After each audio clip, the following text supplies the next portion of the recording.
do to save his life? Hi everybody, it's Mike Newman. It's Monday morning finish line.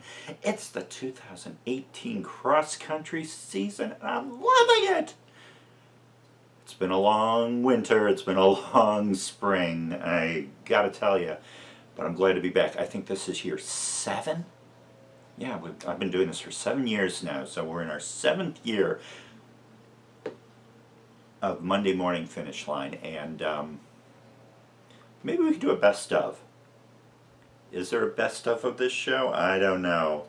Some call it a train wreck. I've seen other shows that have been train wrecks, but I'm not going to say anything. But let's get going with this season. We've got a lot of things to cover. I know it's the first week of the year. It's August 20th. It's the first day that we can hold meets. Hopefully they don't cancel the Yorkville meet today. I'm going to go out to Yorkville and watch that meet. Always like going out there. That's my opening meet of the year. So I want to thank all the coaches. I mean, you know, the previews are out on ilxctf.com. We'll talk a little bit about the teams and all of that.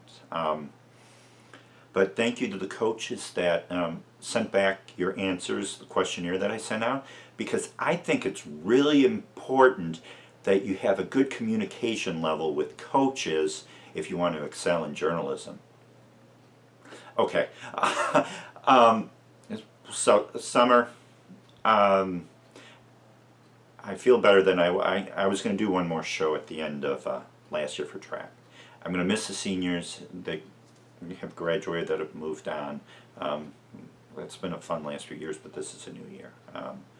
With the passing of Mr. Newton in December, and then my dad passed away in April. It was a tough spring. I'm ready to go for this fall season. It should be fun. I stayed cool. Did see one funny thing at a meet at Detweiller at dark. Jack Roberts, 46. All the way to the line, all the way to the line. You're not there. You gotta go. No, keep going. You gotta go across. You're not there. You need to cross. Walk. Keep going. Keep going. No, you're not there. Come across the line. Across the line. And Chilgalis wins it. So, any case, let me explain a little bit about that finish with Roberts stopping and everything else. I had no idea what was going on because Roberts comes up, starts to do the old shoe tie trick, tying the shoe and all that. Adam White, who's the meet director, is going crazy, get across the line. And then Ethan Kern comes up and shakes his hand. I'm like, what is going on? Then Chilgalis crosses the line. If you look at that video, you see Chilgalis crossing the line and then he goes like this. Oh no! So there's this thing that went on that's been going on a few years, and I thought it was just an inside thing. Only a few people knew it. Billy Poole Harris would keep communicating with me. Hey, so and so ran this. It's the Detweiller Dark Curse all over again. We'd go back and forth all year, just waiting. For the for whoever won the boys' race or the girls' race. We kind of kept an eye on how they ran during the year. So the race is over, and I'm not even thinking about the curse, and I'm looking for Jack Roberts because I need to know what happened.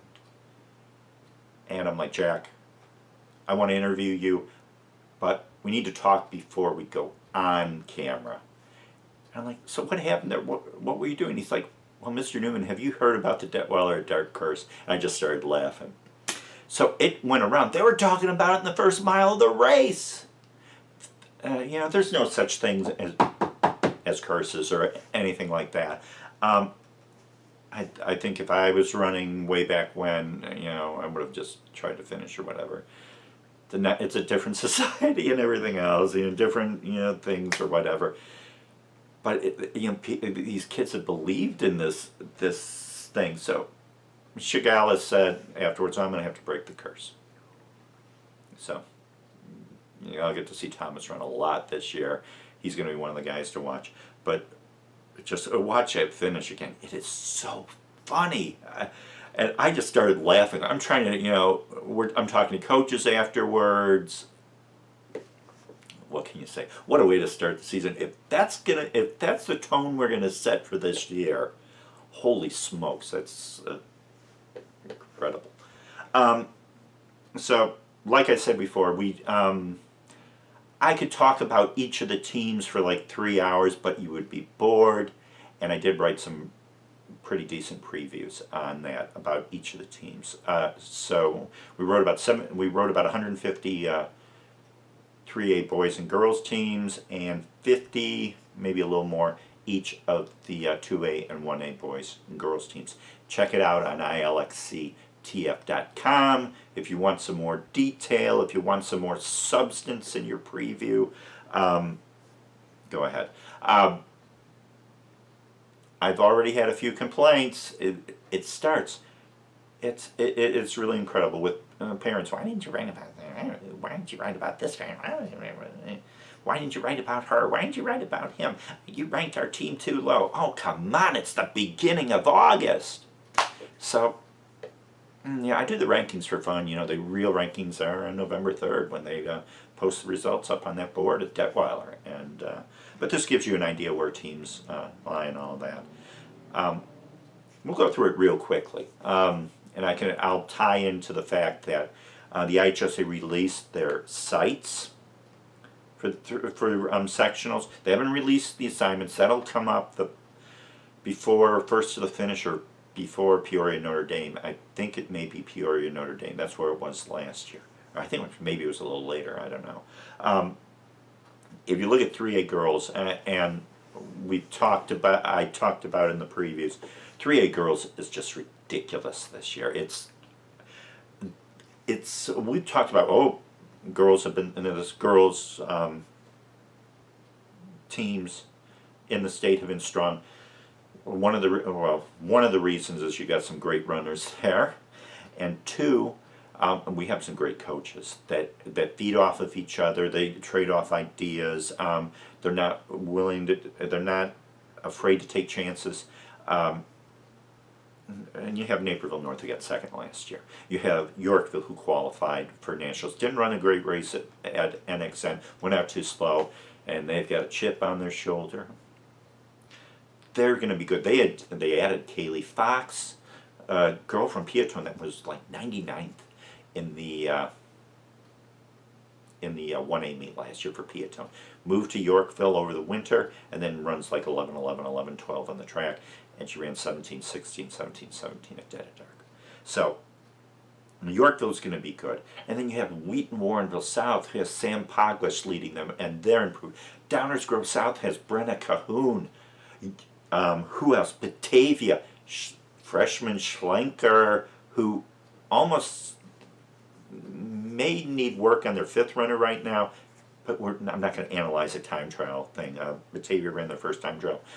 But Katrina Schlenker ran second fastest time ever for their time trial. And I said I wasn't going to say it, but another runner from Illinois had a time trial last week and broke their course record by 20 seconds. And I promised the coach I wasn't going to say anything, so I'm not going to do that. So, I mean, the girls, it's so deep. I mean, Naperville Twilight Invitational, give me a break. Dan Iverson has done an unbelievable job with all these teams. So you've got all these teams. You got Bennett Academy. You have Lyons Township, Barcelona. Sarah Barcelona is running again. So hopefully she's healthy. We'll see. But it goes about 10, 11 deep that could trophy. And we'll see. I mean, we'll have a better idea by Naperville Twilight who the top teams are. But I don't think there's going to be that much of a difference. Boys, it's Wheaton Warrenville South. And Chris Kuntz is the coach for the Tigers. Said, don't rank us number one. Well, who else am I going to rank? I mean, oh my gosh. it is so up for grabs for the second spot. I've seen Huntley ranked as low as 20. Give me a break there. They return their top four runners. They need to find a fifth runner, but their three are solid runners. They could have 2-3 runners that are all state. They just ran a bad race at sectionals. They got 7. So we'll see. Mundelein didn't run great. They had sickness injuries at the end of last year. They're good. You have Glenbard West. You have Hinsdale Central. You have Neuqua Valley. They lost Kinney, moving to Pennsylvania. Boy, what is going on with kids moving? You have Kinney moving to Pennsylvania. You have Josh Rogers, who ran at Geneva last year, who was all-state. He moves to Colorado. And then you have Colin Costello from Lyons Township, who would have been their top runner this year. He moves to South Carolina. So I don't know if it's in the water. I don't know. I know it's all family stuff that they were moving. So individually, we talked about that in the individuals preview. It's Tommy Brady, Josh Methner, Shigalis, to name a few. You want more information on that, go check out that preview. Sectional, looking at the regional assignments and the sectional assignments, it doesn't look like there's going to be any changes. I doubt there will be. I mean, you've got some new schools in there. You have Hampshire, who's going to be hosting a regional. They'll probably be hosting the regional that Batavia hosted. So you may see Batavia go up there. There's a TBA in that Waubonsee Valley Sectional Complex. So we'll see who picks up that meet. But I don't think we're going to see any changes there. On the other hand, in 2A, holy smokes, Caneland, what a smart move. Caneland picks up the sectional because Wheaton Academy is not hosting any meets. They dropped their invitational because Crest Creek Farms upped their rates, their rent rates to use the park. That's a subject for another show to talk about. So you have in 2A, you have Chatham Glenwood, he has a great team. Clear favorite? No. Favorite? Yes, because you have teams like Springfield.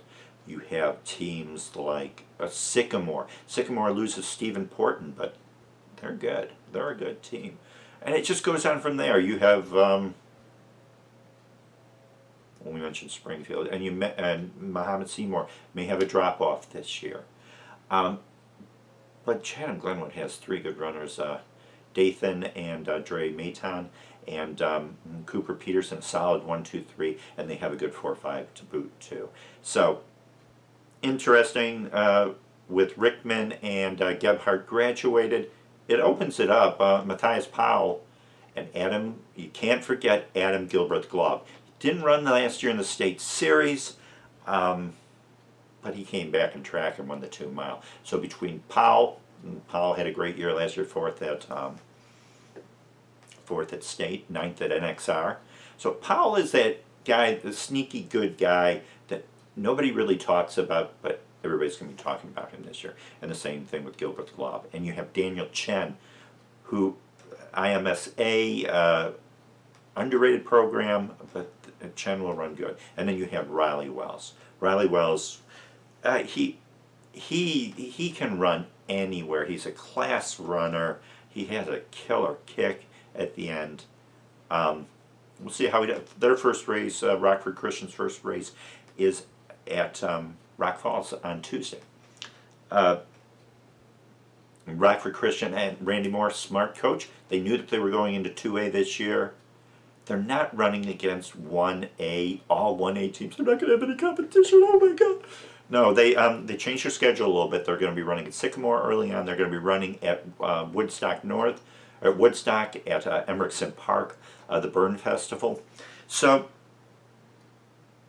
they've changed up their schedule, but they run against a 2A schedule. They run against 2A schools too. Their conference, they're going to be running up against Dixon. Dixon's a pretty good team. So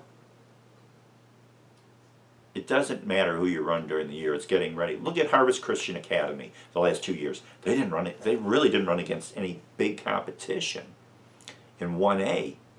They didn't run against the big schools. They didn't go down to Peoria, but they won a state meet, and then they get third last year.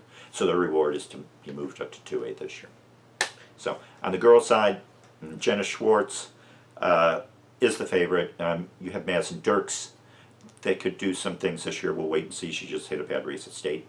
Freshman from Rosary, Leanna Sertz, ran a great race at Detweiller Dark, only a freshman, but she's going to be the one to watch. I didn't write her in the previews. I really don't like writing about freshmen. I did write about a few this year. Wrote about Schlenker. I wrote about Fiker Rosen from Quincy, who's broke Jorge Torres's records at in middle school level.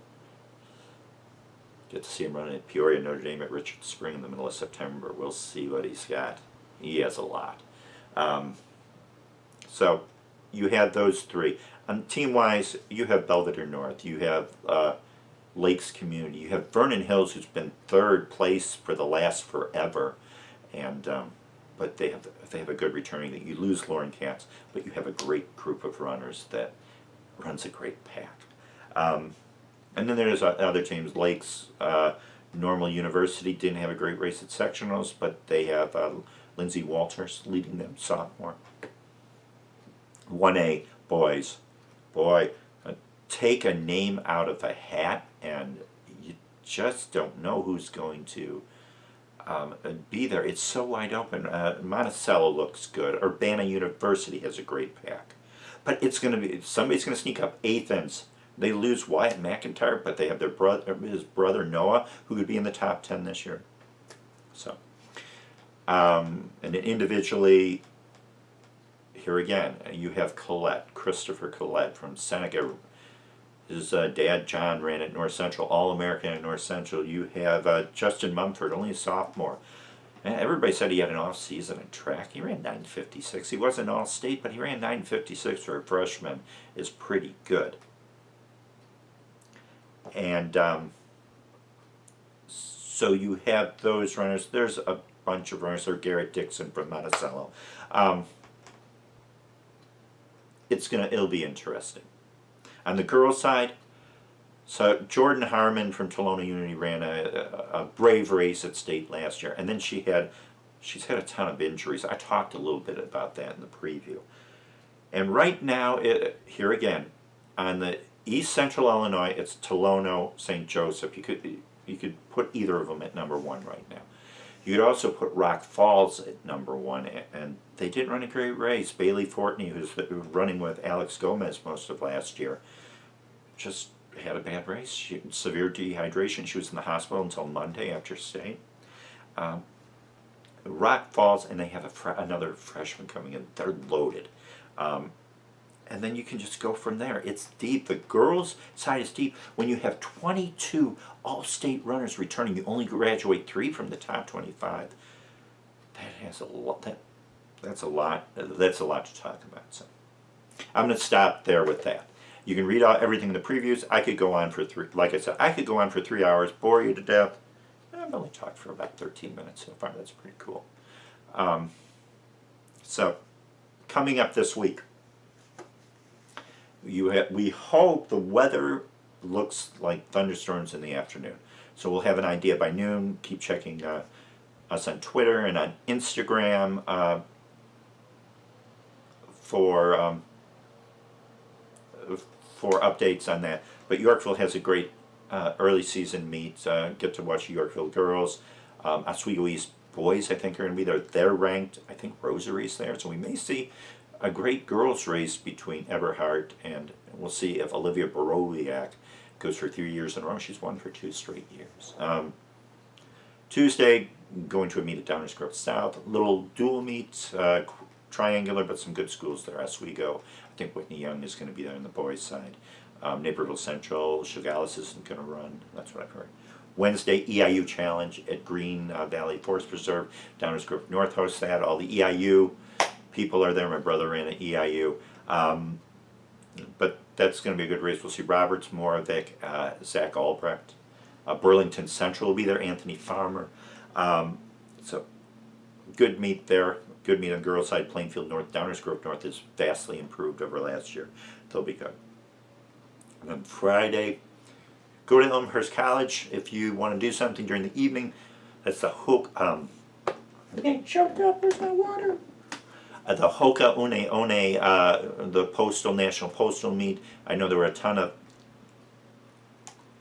Illinois schools that participated in the program last year. We encourage you to do that this year.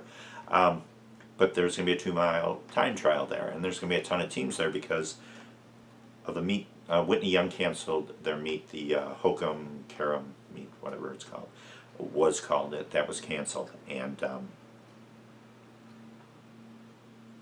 so there are a bunch of teams that are going to run there. I know Latin School's going to be there. Get to see Marianne Mijas on the track and see what she does. And other teams, I don't know who's going to be there. I haven't looked at the entries. I'll go check athletic.net for that. And then Saturday, there are a ton of great meets. Go from south to north. SIU Edwardsville, the first to the finish kickoff meet. Great 1A meet. Mescuda is in there. Mescuda is a small 2A school, but they've always been strong in that meet. But there's some good 1A schools that are running there. Get to see and Aurora. No. Lydia Roller from Staunton was on the tops last year. She'll be there. St. Thomas More meet is really built up a little more, the Sabre kickoff, because the Kickapoo Kickoff Classic, they canceled that meet. So you're seeing more schools going to that meet, 1A schools. A little way down the road at Maxwell Park, you have the Normal West Invitational. You get to see Manuka there, and you get to see some good 2A schools. More schools in there this year than last year. It'll be a good 2A. It'll be a good girls race. Van Eck, Jaden Jacobs of Washington, to name a few. I know I'm missing people, but doing this off the top of my head. And then up north, you have the McHenry County meet. You also have the Aurora City meet, where I'll be at on Saturday. And the Aurora City meet should be good. Good Marmion team. Just missed the top 25 at the beginning of the year. I'm sure they're going to be moving in there. They have a new coach, Paul McClelland, who coached at IMSA. He's coached at West Chicago, good guy. And on the girls' side, Lillian Sertz from Rosary, and defending champion Ashley Heidenreich from Wabansie Valley. But the boys' side will be a good race. Daniel Chen there. Should be fun to watch. So that's it. I'm doing a lot of writing. I usually working out of my living room in the recliner, doing all this typing. I'll usually have background noise on. So this one channel I was on one day had all this commercial. Have you seen the extra commercial with the guy and the girl and they're kissing in the car? And then the guy writes a little thing and tries a little picture of them and then sticks it on her door. So he uses regular, tape and everything else like that. I'm like, who carries around tape like that? You're carrying around just in case I want to draw a little picture on a bubble gum around a gum wrapper and stick it on your door or stick it on your locker. I've got this tape. You got to be a nerd to be carrying tape around like that. So in any case, so we're ready to roll. Year 7 of Monday Morning Finish Line. We'll have a lot to talk about next week. We'll talk about those meets, and then we're going to get you ready for week 1,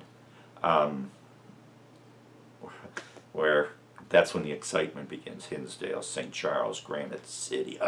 But I'm getting ahead of myself. So everybody have a great week of training. Unless you're racing, have a great week of racing. I'll see you out on the course somewhere. And let's have fun this fall. This is going to be a fun fall. And you know what? I did it without looking at a computer monitor. Isn't that great?